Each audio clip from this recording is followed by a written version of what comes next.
శ్రీమతి నమః. రేపు మంగళవారం షష్ఠి సప్తమి ఈ రెండు కూడా మంగళవారం నాడు కలిసి వచ్చాయి. మనం మంగళవారం ఎలాగో రథసప్తమి పూజ చేసుకుంటాం కదా, ఆ పూజ చేసుకోవటంతో పాటుగా మంగళవారం నాడు షష్ఠి వచ్చింది కాబట్టి అరుదైన అవకాశం. ఆ రోజు వరుణ షష్ఠి అన్నమాట. వరుణ షష్ఠి రోజు సామాన్యంగా సుబ్రహ్మణ్య ఆరాధన అలాగే సూర్య ఆరాధన చేస్తారు. కానీ రేపు అనుకోకుండా రథసప్తమి కలిసి వచ్చిందంటే మనం ఎలాగో సూర్య ఆరాధన చేస్తాం కదా, అలానే సుబ్రహ్మణ్యుడి ఆరాధన కూడా ఆ రోజు చేయండి. చాలా అరుదైన రోజు, విశేషమైన ఫలితం ఉంటుంది. ప్రతి నెలలోనూ షష్ఠి రోజున ఏం చేస్తారంటే షష్ఠీదేవి వ్రతం చేస్తారు. ఎవరైతే షష్ఠీదేవి వ్రతం ప్రతి నెల చేస్తూ ఉంటారో వాళ్ళకి కుటుంబంలో పిల్లలకి సంబంధించి ఎటువంటి అనారోగ్యాలు రాకుండా పిల్లలు చాలా ఆరోగ్యంగా ఉంటారు, మంచి వృద్ధిలోకి వస్తారు. అంతేకాకుండా వివాహం కాని వాళ్ళకి వివాహం అవుతుంది, సంతానం లేని వాళ్ళకి సంతానం కలుగుతుందని చెప్పి చెప్తారు. కాబట్టి ప్రతి షష్ఠి రోజు చేసుకునే వాళ్ళు ఎలాగో చేసుకుంటారు, కానీ ప్రతి షష్ఠి రోజు చేసుకోలేని వాళ్ళు రేపు వచ్చే మంగళవారం మాత్రం ఆ అవకాశాన్ని అస్సలు వదులుకోకండి. అప్పుడు మీరు అడగచ్చు, రథసప్తమి పూజ జరుగుతోంది కదండి, రథసప్తమి పూజ ఎలాగో చేసుకుంటాం కదా, మళ్ళీ షష్ఠీదేవి వ్రతం చెయ్యాలి అంటే ఎలాగా అని. మీరు ఆ రోజు రథసప్తమి పూజ చేసేసుకున్న తర్వాత లేదు అంటే ముందు మీరు ఆ రోజు ఎలాగో రథసప్తమి పూజ చేసుకుంటారు కాబట్టి అంత కొంచెం ముందు మన పూజా మందిరంలో సుబ్రహ్మణ్యుడి ఫోటో ఉంటుంది కదా, వల్లి దేవసేన సమేత సుబ్రహ్మణ్యేశ్వర స్వామి వారు ఎలాగో ఉంటారు మన పూజా మందిరంలో. కాబట్టి స్వామి వారికి చక్కగా ఒక దీపారాధన వెలిగించండి. అది మీరు నువ్వుల నూనెతో అయినా సరే, ఆవు నెయ్యితో అయినా సరే, అది మీ ఇష్టం. దీపారాధన వెలిగించి సుబ్రహ్మణ్య భుజంగ స్తోత్రం గాని, సుబ్రహ్మణ్య కవచం గాని, సుబ్రహ్మణ్య కరావలంబ స్తోత్రం గాని, శీతలాష్టకం గాని, షష్ఠీదేవి స్తోత్రం గాని చదవండి. మాకు ఈ స్తోత్రాలే రావు అని అనుకుంటే నేను రోజుకో శ్లోకంలో అప్లోడ్ చేశాను. ఒకసారి దాన్ని చూస్తే మీకు చదవటం ఎలాగో అర్థమైపోతుంది. సరే మాకు స్తోత్రాలు రావండి, మాకు నోరు తిరగదు అని అనుకున్నారు అనుకోండి, మురుగా అనడం వచ్చు కదా, కార్తికేయ అండం వచ్చు కదా, సుబ్రహ్మణ్య అండం వచ్చు కదా, ఆ రోజంతా సుబ్రహ్మణ్యేశ్వర స్వామి వారిని అలా స్మరణ చేసుకుంటూనే ఉండండి.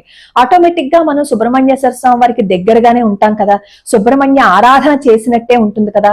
కాబట్టి మర్చిపోకుండా రేపు మంగళవారం మాత్రం సుబ్రహ్మణ్యుణ్ణి ఆరాధించడం మర్చిపోకండి.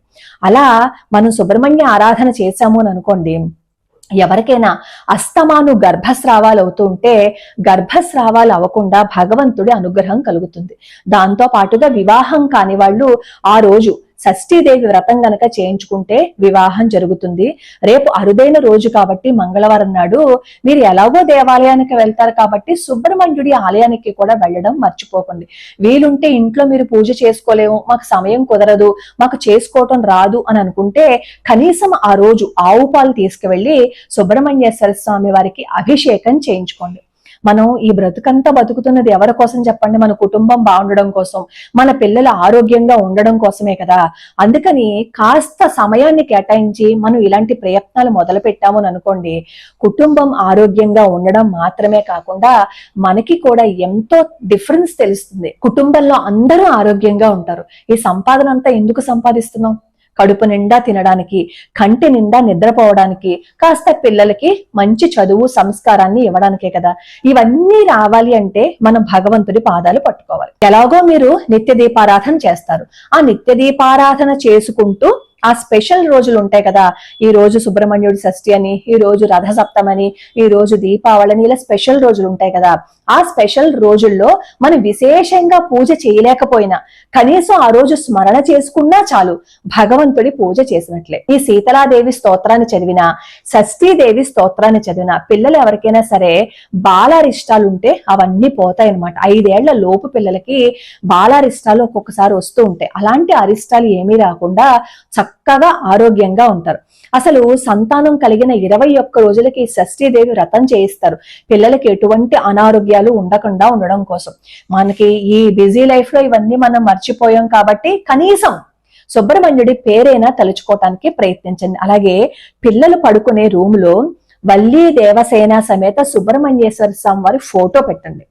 కనీసం పిల్లల చేత పొద్దున్నే లేవగానే ఎలాగో దేవుడికి నమస్కారం చేయిస్తాం కదా, ఆ నమస్కారం చేయడంతో పాటుగా ఈ సుబ్రహ్మణ్యేశ్వర స్వామి వారిని కూడా ఒక్కసారి ఆ ఫోటోకి దండం పెట్టి నమస్కారం చేసి సుబ్రహ్మణ్యుడిని తలుచుకోమని చెప్పండి.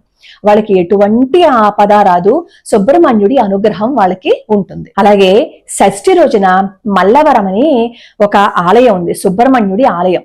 మనం ఆ వీడియో కూడా చేసుకున్నాం, మన ఛానల్లో ఉంటుంది చూడండి. ఎంత ప్రయత్నించినా సంతానం కలగదు, డాక్టర్స్ కూడా సంతానం కలగదు అని చెప్పిన వాళ్ళకి కూడా ఆ మల్లవరంలో వాళ్ళు చెప్పిన ప్రత్యేక పూజ చేయించుకుంటే చాలా మందికి సంతానం కలిగిందని చెప్పి ఆ వీడియోలోనే నాకు కింద కామెంట్స్ లో పెట్టారు. మనం అన్ని ప్రయత్నాలు చేసి ఇంకా విసిగిపోయినప్పుడు భగవంతుడి పాదాలు పట్టుకుని, భగవంతుడా నాకు అనుగ్రహాన్ని ఇవ్వు, నాకు సంతానాన్ని ప్రసాదించు అని అడగడంలో తప్పేం లేదు కదా.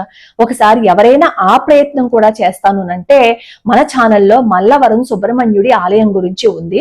ఆ ఆలయానికి వెళ్ళి అక్కడ వాళ్ళు ఏదైతే పూజా ప్రక్రియ చెప్తారో ఆ విధంగా చేయండి. ఆ వీడియోలోనే ఆ దేవాలయానికి సంబంధించి ఫోన్ నెంబర్ కూడా ఉంది. ఒకసారి మీరు వీడియో పూర్తిగా చూస్తే ఆ నెంబర్ మీకు కనిపిస్తుంది. భగవంతుడి దయ వల్ల అందరికీ ఆయుర ఆరోగ్యాలు ప్రసాదించాలని నేను మనస్ఫూర్తిగా కోరుకుంటున్నాను. అలాగే వివాహం కావటం లేదు అని బాధపడుతున్న వాళ్ళు తాడేపల్లిగూడెం శంకర మఠంలో సర్వమంగళ అమ్మవారి ఆలయం ఉంది. సర్వమంగళ అమ్మవారి ఆలయానికి వెళ్లి, అమ్మా నాకు వివాహం కావటం లేదు, నీ అనుగ్రహం నాకు కావాలి తల్లి, నన్ను అనుగ్రహించు అని చెప్పి అమ్మవారికి అక్కడ మొక్కుకుని అక్కడ నవావరణ అర్చన జరుగుతుంది. ప్రతి మంగళవారం సాయంత్రం 6 గంటలకి మొదలవుతుంది. ఆ నవావరణ అర్చన 9 వారాలు జరుగుతుంది. కనీసం ఒక 2 వారాలైనా సరే అమ్మవారిని దర్శించుకోవటం కోసం రమ్మని చెప్తున్నారు. తీవ్రమైన బాధలు ఏవైనా ఉన్నా ఒక్కసారి సర్వమంగళ అమ్మవారి ఆలయానికి కూడా వెళ్లి అమ్మవారిని దర్శనం చేసుకోండి.